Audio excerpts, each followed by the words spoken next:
Hi guys, welcome to another episode of Mind Your Business. My name is Damilola Robert. My name is Olayemi Olamiju. It's been an interesting week for us. Before we started this podcast, we are having like a conversation around politics, around sports, around life, yeah, which is pretty great. And talking about life, we've been talking about artificial intelligence and its impacts on the world, right? But in December, the big elephant in the room, ChatGPT, came around. An elephant that could get an entire Google to be doing pam. Hi guys, welcome to Mind Your Business podcast. If this is your first time here, don't forget to like and subscribe. Enjoy. Red alert is actually what we call it in Google to say that when ChatGPT launched in December 2022, the search volume automatically went down. A lot of people we're not using Google because ChatGPT just gives you like a summary of what you need to know, and it's not always correct, all right, but to a very large extent, it's still a program under development, and we believe that in the next couple of years, even this year, to really say it, we are going to have like a lot of advancements. Yeah, but the concept of correctness is weird with Google because Google gives you 10 incorrect answers, right? Because it's not everything is not 100% correct, right? But ChatGPT gives you just like one, correct or incorrect, or just one answer to whatever you're searching for, and I think that makes sense. So I think the difference between Google and ChatGPT, is that it just saves like a lot of time, right? So when you Google, right, you have like 10 different options, and you now have to like sieve out which one exactly information is relevant to you. However, with just ChatGPT, one of the things you can do is put in your query, put in the right keyword, and it's going to like give you like a body of work, that you can really work with, that gives you like great information. So today we are going to be talking about the impact of ChatGPT, most especially on marketing, right? There has been conversation on Twitter around how does this really affect marketing? Are people going to lose their job? Most especially content creators, copywriters, people that do email marketing and all of that. You can send an email to my boss that will not be at work tomorrow because I have kata. And, proper email comes out. Do a copy and paste and do a little bit of editing and you're good. Right? ChatGPT does not have kata. Or you send an email to users that got on our platform last week to remind them to do transaction this week. It gives you like a context of the information that you can really put out there. Yeah. So for small businesses that don't have enough marketing budget or don't have like the biggest marketing team, ChatGPT is definitely going to be one platform they would be using to be able to do marketing.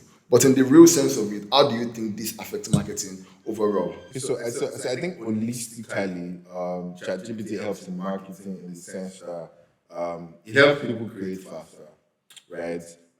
In marketing, the most important, the two most important activities you really want to do is research and create. And ChatGPT. So I normally remember when you want to brief them. So I had an experience recently where I think I really wanted to create something so urgent, and I had this idea, and then it was in my mind, and it was strong, and I really wanted to create it. I could take out time to create it. I was obviously busy on other things, or I could brief one of my team members to work on it. But I was thinking about the entire ecosystem of briefing them, of how what just makes work a lot faster.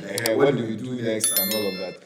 And I just remembered a video I saw about ChatGPT, and immediately I said that would just be the best solution to my problem. And I literally just opened my laptop, went to ChatGPT, and I was briefing the guy like I was briefing my colleague. So I want you to put it like this, and I want you to put it, and immediately. So the keyword here is chat.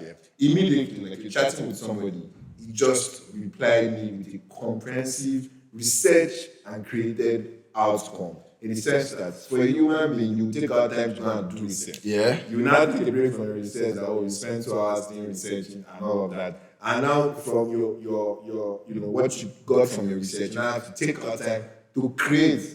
What this guy just and even analyze and then create. What this guy just did both of them in my presence while I was still chatting in less than 15 seconds. So I think that's the key word, right? You're able to research, analyze, and create in one chat. no human can do that, and I think it's just unique. Copywriting work is the most difficult work that I think that it's going to take a lot of copywriters' work, and I mean, like we always said, AI will come, people will evolve, and there's still a lot more work for people to do. Yeah, I totally agree with you. So I know the artificial intelligence is not like a new word, right? It's not like it's a buzzword in 2023, but we've been hearing about artificial intelligence and how it's really going to take over the world. Exactly. But we didn't expect that something that is this intelligent will be created. Because now you see companies like Microsoft, like Google, doing like a lot of investing into creating their own platform that does something similar to what ChatGPT is doing. From the research I read, Microsoft is putting in about $10 billion, right, into creating their own platform, which I think is absolutely great, even though it's like chicken change to them, right? I know they will definitely do like a lot more investing into it. But don't you get late to the party? No, I think we are all actually early to the party right now. Yeah, I think we are early to the party.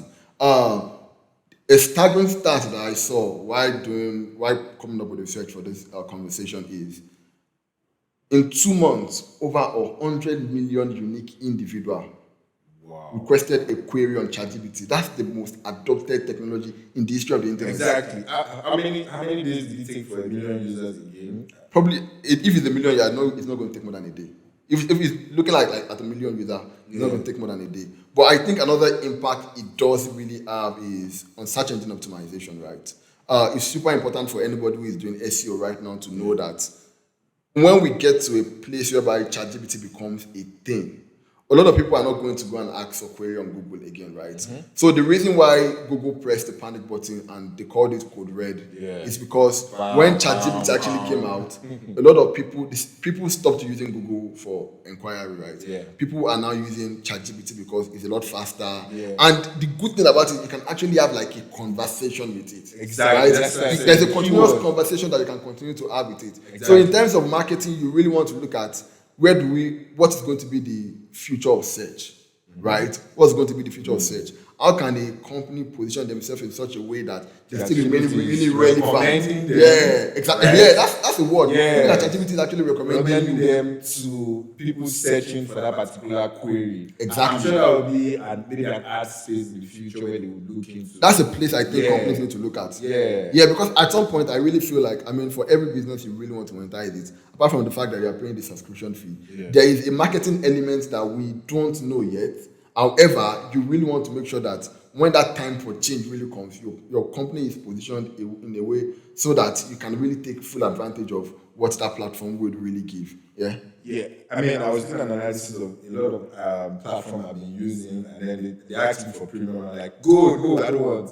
But I think I had an experience with ChatGPT once. And then they asked me for premium. I'm like, yes. It just makes sense. Just take. It absolutely just makes like a lot of sense to say, why won't I not pay $20 in a month? Because this solves like a lot of work for me, right? It does solve like a lot of problems. Exactly. So the point is the functionality of the product is beyond measure. The million people is subscribing to a day. Imagine that means that there was a demand in people's mind for this product. But it was not just created, right? There are only alternatives was Google. So there is a demand for this product, and the fact that there is demand means it's going to be here for a very long time. Are copywriters safe? Probably not. Really thinking about it, I've really come to agree that you still need human element to be able to operate. Of course, right? So smart people are still going to get their job. You need smart people to operate smart artificial intelligence. But people really need to know that change is something that is constant, most especially in any career in the world. And this is really going to influence our career. So the question would now be, how do I position myself in such a way that when we get to the full experience of artificial intelligence, my job is still relevant, or I as a person am relevant? It's either I upskill myself in such a way that I get a new career, or I've upskilled my current skill in such a way that I still remain relevant, because now beyond just copywriting, there is something else I can bring to the table, right? Because if you leave it to copywriting, ChatGPT can absolutely do like a lot of things for you, and all you just need to do is do like the little tweak. Exactly. Right? So like you said, a lot of things. I had an experience recently, and this is just to answer your question. 2 weeks ago, or I think last week, I told my colleague to create something, And then I would call her in a few hours and she was like, I had a brain block, blah, blah, blah, but I was able to come up with this. And I don't think ChatGPT has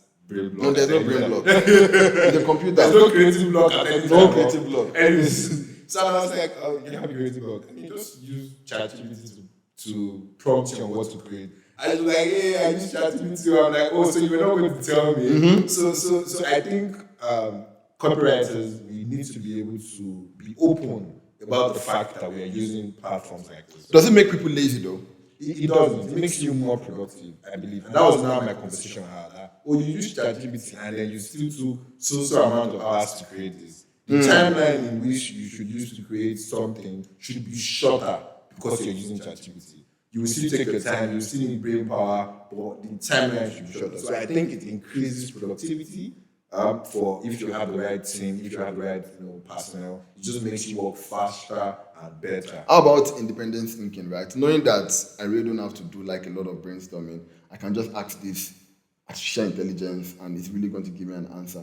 Do you think it does affect in terms of people now critically thinking about coming up with a unique solution? Because the best thing a computer will give to you is something that has already been done. It's not going to create any idea out of the box. So where does you now create like a unique idea out of the box really comes in? Well, if you ask me, there's nothing new under the sun. So anything you even create is based on the information you have. Mm-hmm. So I think ChatGPT now gives you access to more specific information that will help you even create better if you're, of course, you're a creator. Yeah. So adding the what I would call localization of the content, right, gives you that creative human factor in whatever ChatGPT is advising or giving you as a feedback, right? The human element can never be taken out of anything that you're creating, right? How would you localize a particular query? How would you do all those kind of things? You need to be able to think independently to create that. But I think ChatGPT prompts your brain to connect dots 1, 2, 3, and then of course there's always an external factor that you have to add to it to make it organic, I would say. So I think it's going to help people create better, faster, and even independently, if you ask me. People should be able to use this without being shy or I'm using AI. It's helping you. That's the most important thing. I agree. Yeah. So I will give you like a typical use case of one time I used it, right? And one of the things I've always done is, even despite when it gives me the answer, right? I sit down, look at it, and try as much as possible to bring in my own level of contribution into it, right? Exactly. One of the examples I've seen, one of my friends was talking on Twitter to say, oh, a professor gave them an assignment and the guy used ChatGPT trapped. I mean, if I was in school, I would definitely use ChatGPT. There's no need to express myself, right? So I think human element is really important. So, I mean, the question will now be for anybody who is listening to us. Have you ever used ChatGPT? What are your thoughts on how it influences marketing? What are your thoughts on how it influences your career as a person? Content creators, copywriters, are they safe? Are they safe in this space? Will they still have a job in the next 2 or 3 years when we've seen like to the highest level of or the advancement of ChatGPT as a platform? It would be great to hear your opinion. Comment below. And I mean, as a student, let me know if you've used ChatGPT. Don't worry, your lecturer is not here to say. I know, right? All right, guys. Thank you so much for listening to today's episode. We see you on the next one. Bye.